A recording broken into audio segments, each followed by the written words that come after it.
Alright, breaking news coming in Disha. Tamil Nadu Chief Minister Jayalalitha apparently made a phone call to West Bengal Chief Minister Mamata Banerjee today. Mamata, remember, had yesterday indicated that she was ready to accept Jayalalitha as a prime ministerial candidate.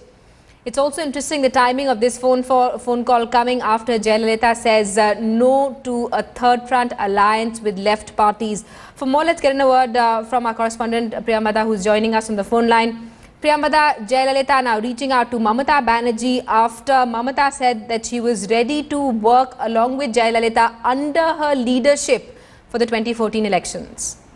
Very interesting development here, Sini, because just a day after ADMK snapped ties with the left party, we are seeing Jayalalitha thanking Mamata Banerjee, because we know that Mamata Banerjee had supported Jayalalitha's PM candidature. So today morning, apparently, my sources are telling Jayalalitha made a telephone call to Mamata Banerjee, wished her luck in the Lok Sabha elections, wished her that she should get enough number of seats in West Bengal. So definitely more to read from this conversation and this newfound friendship between Mamata Banerjee and Jayalalitha.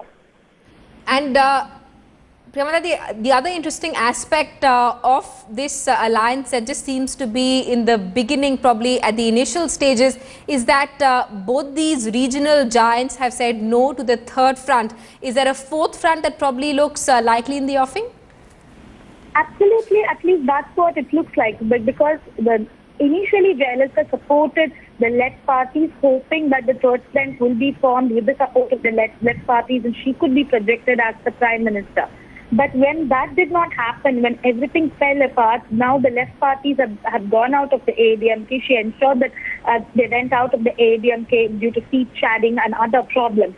So now definitely we see few other regional parties probably trying to regroup themselves, support each other and emerge in a post-poll scenario, and that's what it looks like. And if that comes, Jayalalitha does have the ambition of becoming the Prime Minister. Absolutely, and Priyambada, Jayalalitha has not really hidden her prime ministerial ambitions. We've been seeing posters of Jayalalitha along with world leaders dotting the streets of Chennai.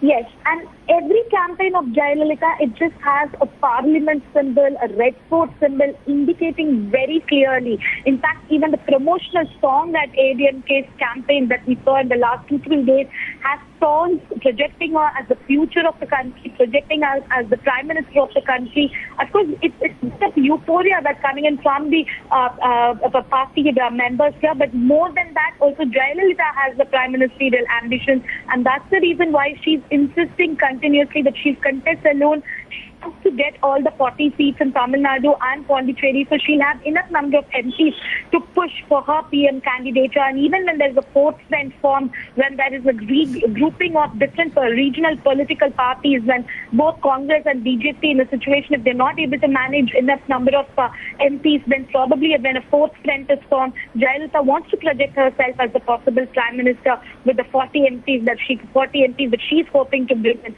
from this part of the country. Right, and Priyambada, Jayalalitha has been treading very carefully. In fact, even when Narendra Modi held a rally in Chennai, she refrained from participating in that. Thanks so much for that update. We'll continue tracking developments.